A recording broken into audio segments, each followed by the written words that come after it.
Yes कुट्टू Neetu good evening. एक कुट्टू आपका real name क्या है? जो कुट्टू लिखा आ रहा है आपका रियल नेम क्या है?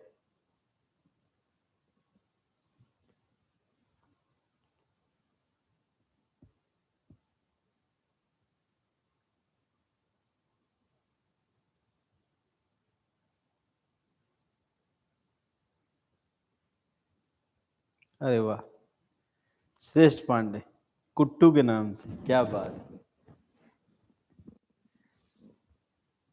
ठीक है, गुड इवनिंग। हाँ श्रेष्ठ, आपका फोन आया था बेटा, मैं क्लास में था उस टाइम पे।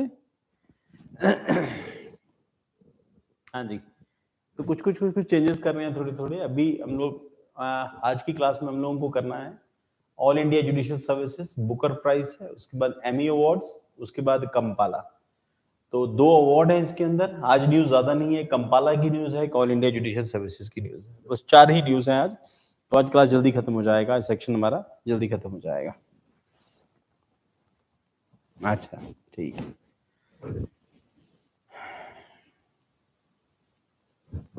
चलो स्टार्ट करते हैं हम लोग।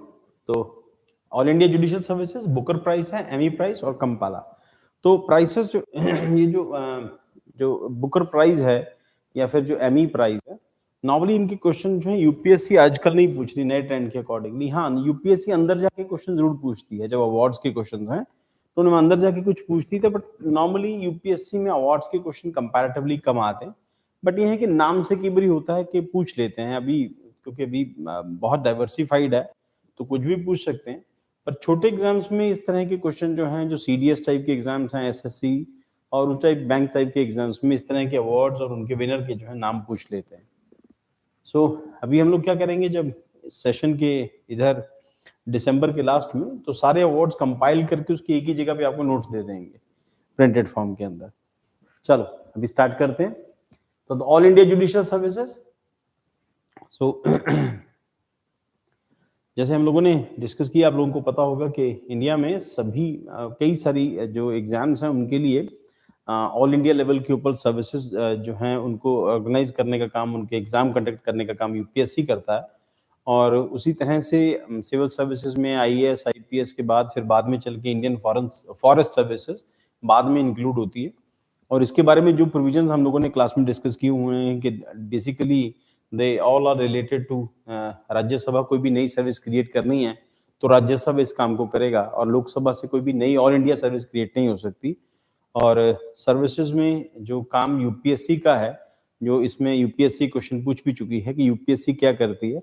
यूपीएससी का काम इनिशियल अपॉइंटमेंट है, ट्रेनिंग वगैरह यूपीएससी नहीं देखती है ना। प्रमोशन वगैरह के केसेस में, उन सब केसेस में यूपीएससी देखती है, बट इनिशियली यूपीएससी का काम जो है वो एग्जाम कंडक्ट कराना है।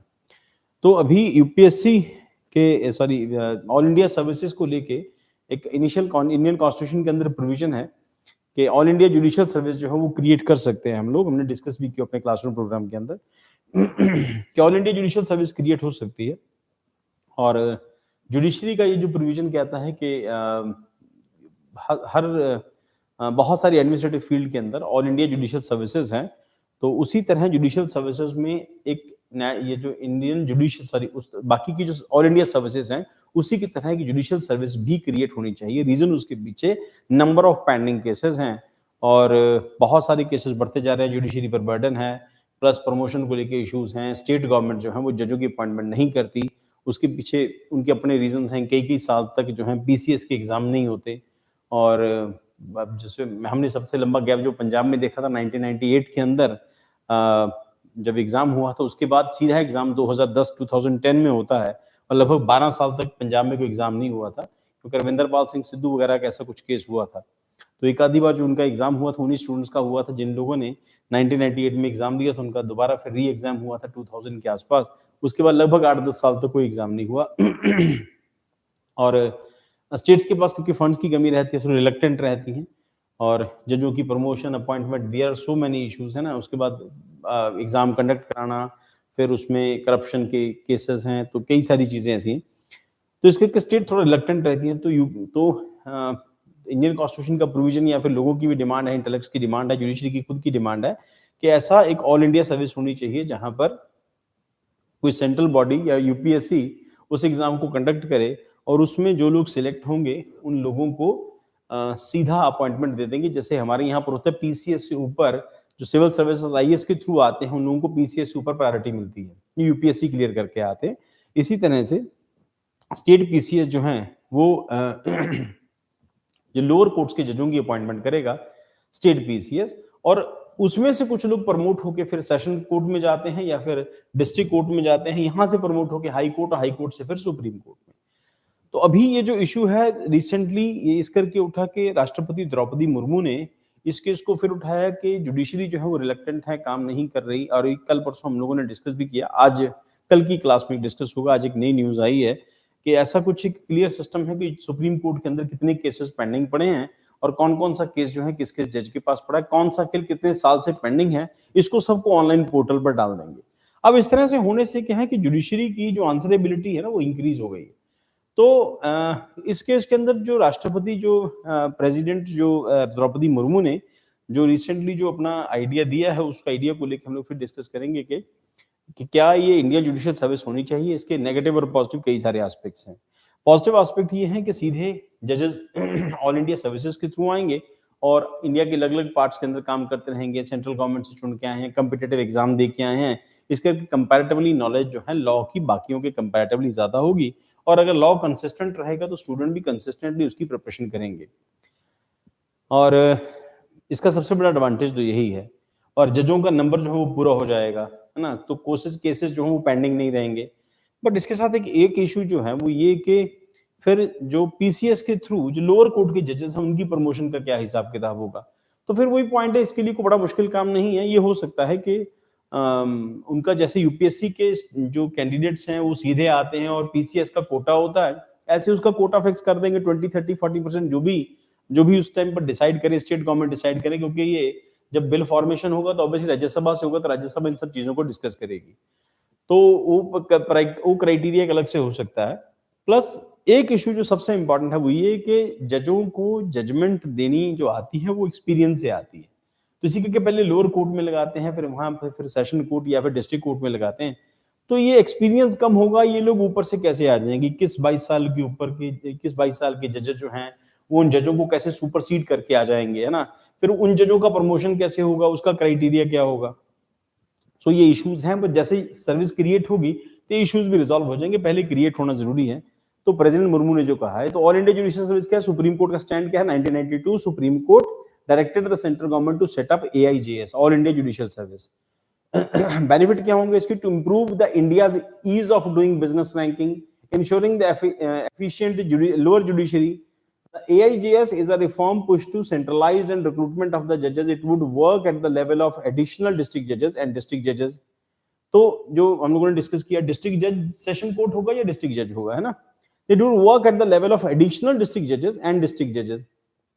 It has been argued that if a central mechanism can work for administrative services IAS officer on the language requirement for their cadre, it can work for judicial service too. तो ये एक issue जो है जो लगातार आता रहा कि जजेस का काम तो जजमेंट देना है, और जजमेंट देते टाइम वो लोगों की लैंग्वेज को समझेंगे, उनके इमोशंस को समझेंगे। तो फिर उसका जवाब ये आया कि देखो, लैंग्वेज डेवलप करना कोई मुश्किल काम नहीं है। यूपीएससी वहां भी तो सिखाती है जो सिविल सर्विसेज के स्टूडेंट होते हैं। तो बिहार का, केरला का, तमिलनाडु का स्टूडेंट वो भी तो पंजाबी सीख के, या पंजाब वाला स्टूडेंट अगर वहां जाता है तो वो भी तो वहां की लैंग्वेज सीख ही रहा है ना। तो जजों को भी सिखाई जा सकती है, कौन सा मुश्किल काम है? तो ये ऑब्स्टेकल नहीं होगा। So if a central mechanism can work for पता नहीं क्यों दोबारा फिर खांसी हो गई, sorry. So it has been argued that if a central mechanism can work for administrative services, IAS officers can earn the language required for the cadre, it can work for judicial service too. अब central का argument, it has been argued that if a central mechanism can work for administrative services, IAS officer earn the language requirement for their cadre, it can work for judicial service too. तो उसके बाद previous proposal क्या है? First proposed by 14th report of the law commission 1958 के अंदर सबसे पहले इसकी डिमांड आई थी। फिर उसको 2006 में parliament standing committee back the idea of pan India judicial service. तो आइडिया को सपोर्ट तो कर रहे हैं बट अपॉइंटमेंट नहीं कर रहे, सर्विस क्रिएट नहीं कर रहे, ये एक इशू है। और हमने डिस्कस भी किया हुआ कि जब कोई ऐसी ऑल इंडिया सर्विस क्रिएट हो जाएगी तो उसके लिए हर साल फिर उसको एक्सटेंड करना जरूरी होगा, अगर हो जाएगी तो। Background on the constitution day observed November 26, 2023, President Draupadi Murmu proposed the establishment of All India Judicial Service for the recruitment of the judges. Definition क्या है All India Judicial Services की? So AIJS is performed initially aimed at centralized the recruitment process for judges, focusing on additional district judges and district judges. तो additional district जज, जैसे district जज सीधा नहीं लगाएंगे, एडिशनल लगा देंगे पहले, तो साल 2 साल की ट्रेनिंग हो जाएगी, उसके बाद डिस्ट्रिक्ट जज अपॉइंटमेंट हो जाएगा। डिस्ट्रिक्ट जज और सेशन जज एक ही होता है, पर कोर्ट का फर्क होता है, वो फौजदारी मामले देखती है और वो दीवानी मामले देखती है। तो डिस्ट्रिक्ट जजेस एंड द डिस्ट्रिक्ट जजेस and the additional district judges and district judges across the states. This concept debated with the legal circle for the several years, gained momentum with the 2006 15th report of the Parliamentary Standing Committee on Personal Public Grievances, Law and Justice, which drafted a bill supporting the idea of pan India judicial service. तो all India level के ऊपर नई judicial service जो है वो create होनी चाहिए। और हिस्टोरिकल कॉन्टेक्स्ट क्या कहता है? The idea of an all India judicial service was initially suggested in the early 1960s with periodic revivals including 2012. However, opposition from the certain high courts and states prevented the implementation. In December 2019, the government proposal faced mixed response from the various states and high courts. अब उसके पीछे कई सारे reasons हैं, states अपना अपना reason देगा, high court में हर आदमी का अपना अपना ओपिनियन है, और अगर आप सब लोगों की ओपिनियन लेने लग जाओगे फिर तो आप किसी कंक्रीट रिजल्ट पे नहीं पहुंच सकते। पर अल्टीमेटली टाइम की रिक्वायरमेंट है, हमारी आंसरेबिलिटी बढ़ेगी। दुनिया के अंदर हमारे यहाँ पर कैपिटा जो जजेस हैं वो कंपैरेटिवली बहुत कम है और केसेस बहुत ज्यादा पेंडिंग है। इतनी बड़ी पॉपुलेशन के लिए नंबर ऑफ जजेस रिक्वायर्ड हैं। सुप्रीम कोर्ट स्टांस 1992 के अंदर हमने वहां पर भी डिस्कस किया। Supreme court directed the centre to establish AIJS और ऑल इंडिया जजेस association versus union of India case. However in 1993 assessment supreme court left the initiative to the centre. तो 1992 में सुप्रीम कोर्ट कहता है कि आप ऑल इंडिया सर्विस क्रिएट करो। 1993 के अंदर सुप्रीम कोर्ट की जजमेंट में फिर आ जाता है कि ठीक है जी सेंट्रल गवर्नमेंट देख लेगा, जैसा उसको ठीक लगेगा वैसे बना लेगा। In 2017, Supreme Court asking suo motu cognizance of district judges appointment proposed on central selection mechanism, allowing high courts to conduct interviews and recruit judges based on the merit. तो 2017 के अंदर सुप्रीम कोर्ट खुद से initiative लेता है, सू मोटू लेता है और हाई कोर्ट्स को अलाउ कर देता है कि वो जजों की भर्ती कर सकती है और हाई कोर्ट के लिए तो उनके इंटरव्यू कंडक्ट कर सकती है और रिक्रूट कर सकती है जजों को मेरिट बेस के ऊपर। अब ध्यान रखना हाई कोर्ट अगर ऐसा कर रही है और central selection mechanism allowing high court to conduct interviews and recruit जजेस बेस्ड ऑन द मेरिट, तो मेरिट बेस के ऊपर जजों को ऐसा करने के लिए सुप्रीम कोर्ट ने ऑर्डर दे दिया था 2017 के अंदर। स्टेट पब्लिक सर्विस कमीशन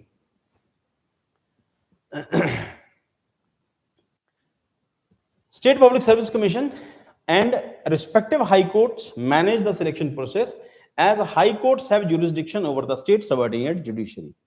तो State Public Service Commission का काम है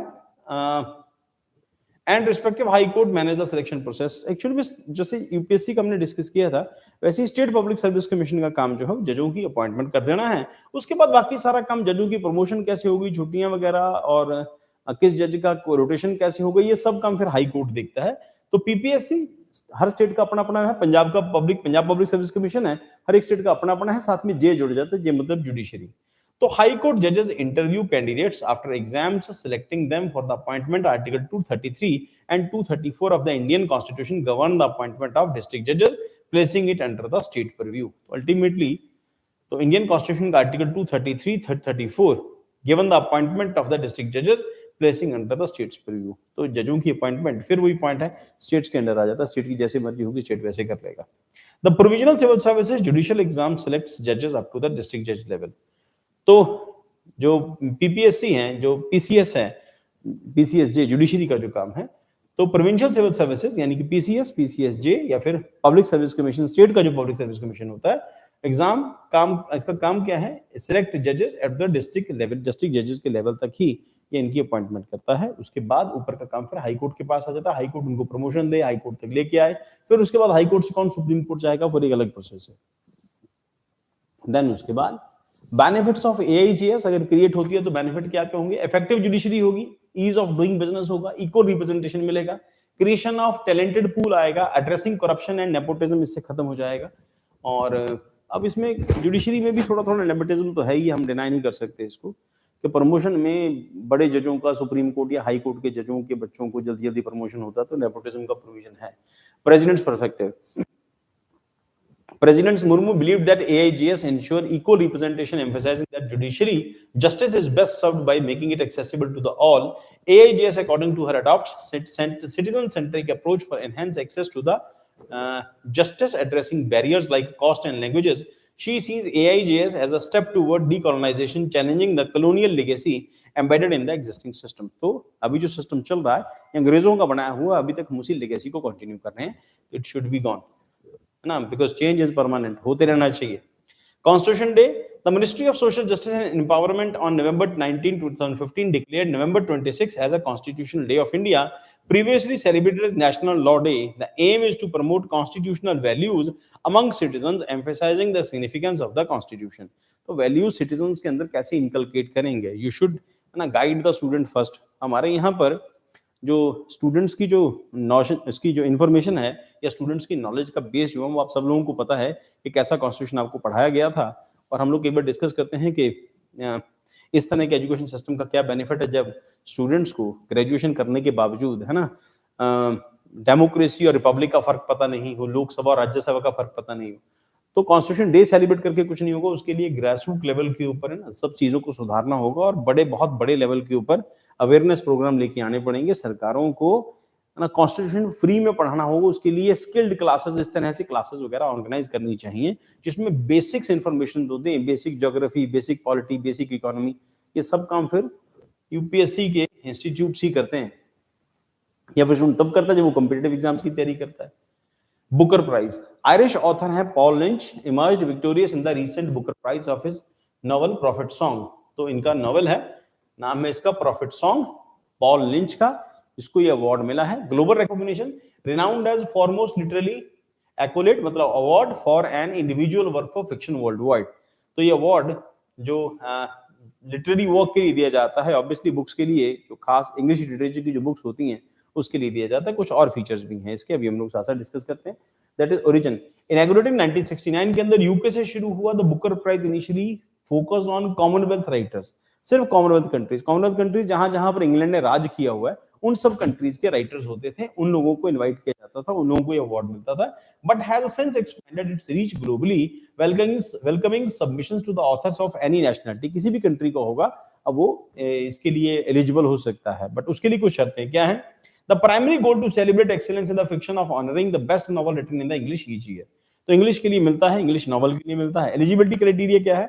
Booker prize considered novel originally written in English and published in UK. अब ये पॉइंट इंपॉर्टेंट है, पहली बात सिर्फ इंग्लिश में लिखा गया हो और ओरिजिनली इंग्लिश में लिखा गया हो, मतलब ट्रांसलेटेड वर्जन नहीं हो। ये ना हो कि पहले हिंदी में लिखा गया, पंजाबी, उर्दू, किसी और लैंग्वेज में लिखा गया, बाद में उसको ट्रांसलेट कर दिया, ऐसा नहीं होना चाहिए। ओरिजिनली इंग्लिश में लिखा होना चाहिए और उसके बाद पब्लिश भी हो इंग्लैंड या यूके में होना चाहिए, सॉरी यूके और आयरलैंड में होना चाहिए। और आयरलैंड हम लोग डिस्कस कर चुके हैं, ज्योग्राफी हम लोगों ने क्लास में किया है। तो आयरलैंड जो नॉर्दर्न आयरलैंड है वो इंग्लैंड का पार्ट है, पर प्रोविजन यही कहता है यूके एंड आयरलैंड दोनों में से वहां पर पब्लिश होना चाहिए और लिखा कहीं पर भी हो और रिटर्न होना चाहिए और पब्लिश भी वहीं होना चाहिए। इसका मतलब ये कि किसी नॉवल के लिए किसी पब्लिशर का होना जरूरी है। फॉर एग्जाम्पल, मैंने एक नॉवल लिखा, मुझे, अब मैं इंडिया में रहता हूँ, मैं इंडिया में रहते एक नॉवल लिखा, उसको जब मैं इंग्लैंड में जाके इंग्लैंड के किसी पब्लिशर से पब्लिश करवाऊंगा तब मैं एलिजिबल होऊंगा बुकर प्राइज के लिए। अदरवाइज मैंने मान लो खुद ही पब्लिश करवा लिया, किसी को पैसे दिए, ये मैंने किताब लिखी है यार, छाप दे, जितने पैसे लगते हैं ले ले, है ना, पर किताब जो भी कॉस्ट आएगी मैं तुम्हें दे दूंगा। इस केस के अंदर ये प्राइस नहीं मिलेगा। इसका एक पब्लिशर होना चाहिए और पब्लिश भी इंग्लैंड और आयरलैंड में ही होना चाहिए। और authors and nationality, Ireland during the price year regardless of the author's nationality. जिस साल वो छपा था उस साल वही, जिस साल वो छपा था वही छपा होना चाहिए।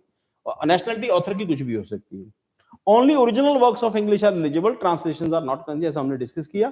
Publication must by registered UK और Irish imprint self published novels not to meet the eligibility criteria.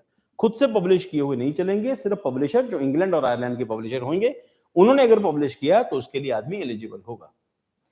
ये वो बुक है इनकी, प्रॉफिट सॉन्ग और पॉल लिंच की लिखी हुई।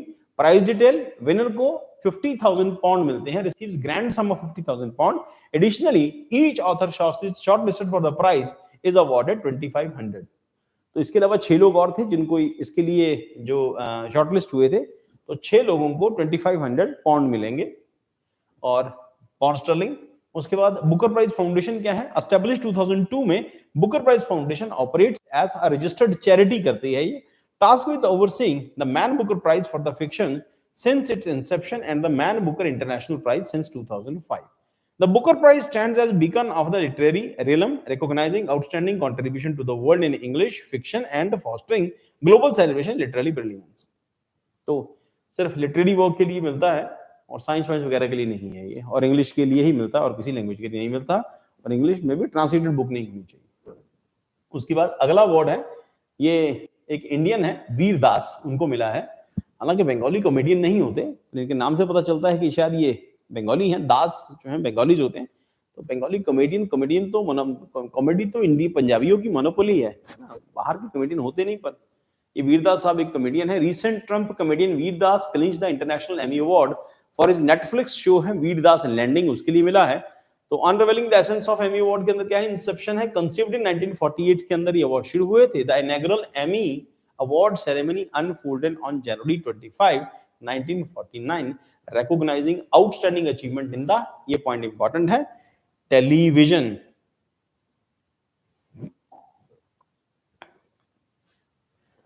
आउटस्टैंडिंग अचीवमेंट कहां पर?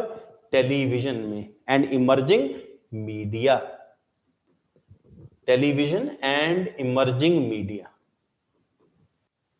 categories. Emmy Awards encompass various categories, distinguishing them from the cinematic counterparts like Oscar and Golden Globe Awards. So these includes Primetime Emmy Awards, International Emmy Award, Daytime Emmy Award, Sports Emmy Award, News and Documentary Emmy Awards, Technology Engineering Emmy Awards and Regional Emmy Awards. तो Emmy Award जो है तो उनसे थोड़े से different है Oscar से और गोल्डन ग्लोब अवार्ड से। Prime time versus international. Prime time Emmy Awards spotlight excellence in the American television, focusing on shows produced in the United States and aired during prime time. Prime time मतलब 9 बजे के बाद जो telecast किए जाते हैं USA के अंदर जो बनते हैं. In contrast, international Emmy Awards celebrate outstanding international shows transcending national boundaries.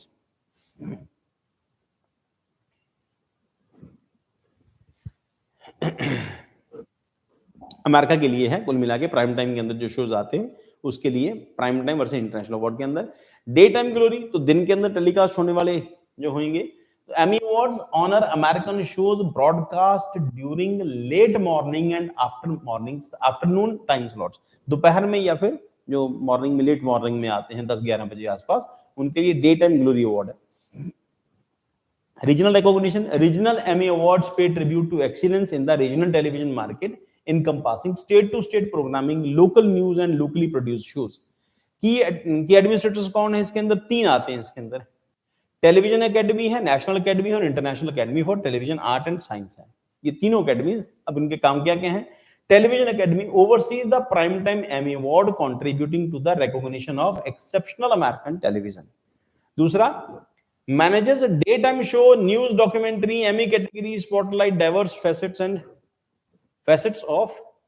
of television excellence. उसके बाद International Academy of Television Art responsible for International Emmy Award recognizing outstanding achievement on the global scale.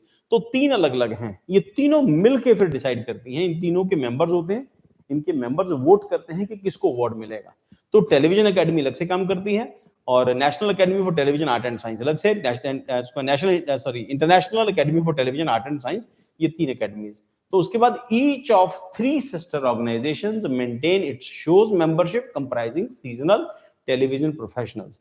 These professional इन सबको बुलाती हैं, ये तीनों एकेडमियां फिर लोगों को बुलाती हैं और these professionals actively participate in the voting process determining the deserving recipients of the prestigious Emmy Award. तो जो deserving candidate होता है ना, उसको फिर नॉमिनेट किया जाता है. उसके बाद फिर उनको अवार्ड देने का काम, उसके लिए वोटिंग होती है. The essence of Emmy Award stands at testament to the brilliance and innovation within the television industry, honoring exceptional contribution across various genres and platforms. अब यहाँ पर आपसे क्वेश्चन पूछा जा सकता है कि एमी अवार्ड जो हैं सिर्फ टेलीविजन के लिए दिए जाते हैं, जैसे आजकल यूपीएससी पूछती है. एमी अवार्ड जो हैं उसमें डे टाइम ग्लोरी वाला अवार्ड अलग से होता है. एमी अवार्ड जो हैं ये अमेरिका के लिए दिए जाते हैं. तो एक आधी ऑप्शन और डाल के फिर आपसे क्वेश्चन पूछेंगे, इनमें से which one is not correct and which one is correct. तो थोड़ा थोड़ा चेंज करके वो क्वेश्चन पूछ सकते हैं. इस बार किसको मिला एमी अवार्ड जो है? यहाँ के लिए वो मेरी फोटो नहीं आई, अभी तैयार नहीं हुई. तो आपको जो अगले मैं इसको अपडेट करूंगा उसमें फोटो दोबारा डाल दूंगा फिर मैं. ये रीसेंट इवेंट क्या है? ये कंपाला है. कंपाला इस तरह से ये बुफेलो एक रेस टाइप की है. बुल नहीं होते इसमें, बुफेलो होती हैं, भैंस होती हैं और पानी में दौड़ाते हैं इसमें. और एक रीसेंट एक फोटो आई थी कुछ पिछले साल, उसमें जो कंपाला का जो ये जो बैल को दौड़ाता है, सॉरी इनको भैंसों को दौड़ाता है, उसकी बॉडी का कंपैरिजन किया था इन लोगों ने ऋतिक रोशन की बॉडी के साथ. इसको देख के भी लगता है कि बहुत लीन है, बहुत फिट रखा हुआ है इसने अपने आप को, बहुत तेज दौड़ना है इनके साथ. ठीक, अब ये है क्या? रेस इवेंट है and spectacle of speech and tradition. 160 pairs of buffaloes and their adept jockeys showcase their prowess in the Kambala race in city place grounds in the Bengaluru. और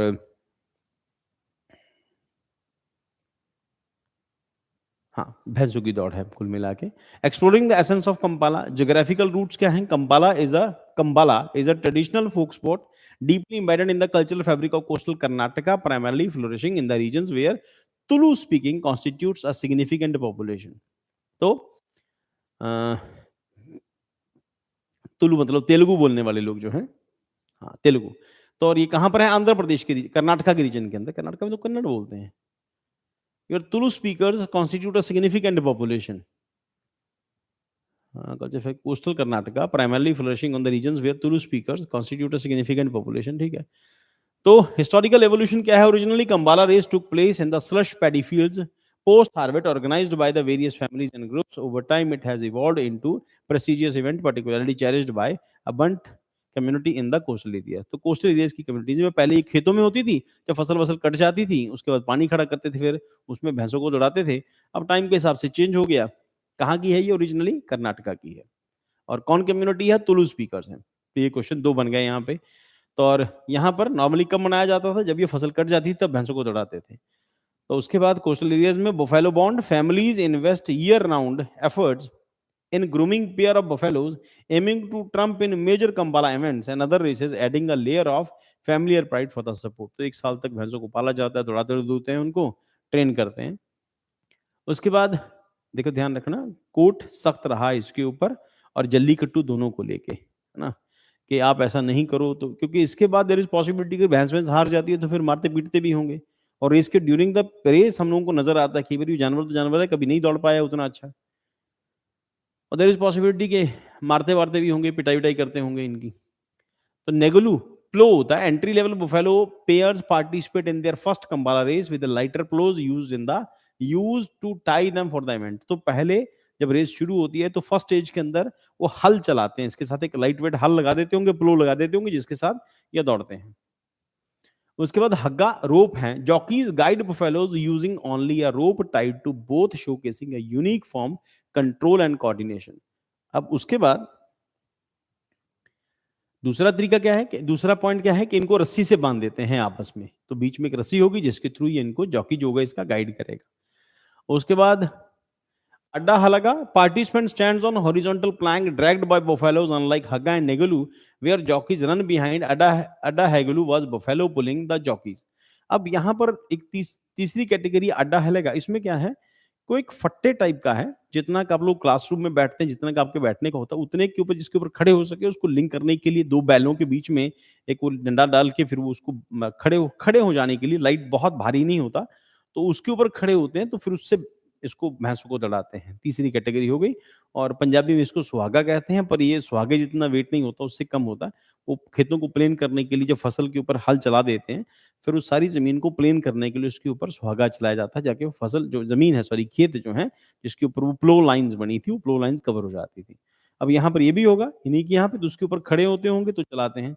उसके बाद Kane Halage wooden planks tied on buffaloes determined by the winner based on the height of water splashes, water gushes through the holes of planks as they dragged along the such tracks। उसके बाद इनको दौड़ाते हैं, पानी कितना उड़ा है। और अब इस केस में ये जो थर्ड फोर्थ स्टेज आ जाती है केन हलगा के अंदर, इसके ऊपर ये खड़े नहीं होते, इसके साथ साथ दौड़ते हैं। ठीक है, वो जो पीछे प्लैंक लगी है उसके बीच में ना सुराख रख देते हैं। ये फट्टा, एक लकड़ी का फट्टा लेके उसके अंदर सुराख कर देते हैं, उसको फिर बैल से बांध देते हैं। अब ऑब्वियसली उसके अंदर सुराख है तो पानी के बीच में चलेगा, तो उसमें से नीचे के पानी और कीचड़ जो उससे बाहर आएगा, तो ये जो स्प्लैश होगी वो भी विनर को डिसाइड करती है, ये भी एक फैक्टर है। तो Kambala encapsulates not just a race but a rich cultural tradition blending athleticism, buffalo rearing, and community pride to the thrilling spectacles. It serves as vibrant testaments of the connection between a people and their land and their heritage। तो लोगों को heritage और उनसे जोड़ती हैं। और अब local tradition है, गांव के ट्रेडिशंस हैं। अब यहाँ पर एक बड़ा यूनिक एस्पेक्ट है इसमें, देखो कि इसके जो सींग हैं ये इस प्लैंक के पीछे आ रहे हैं, है ना? तो रेस का एक एस्पेक्ट है, तो ठीक है। तो ये जो रूरल स्पोर्ट्स हैं ये भी चलती रहनी चाहिए। गाँव में एंटरटेनमेंट के यही सोर्स हैं, उन्हीं की वेल्थ है सबसे बड़ी ये।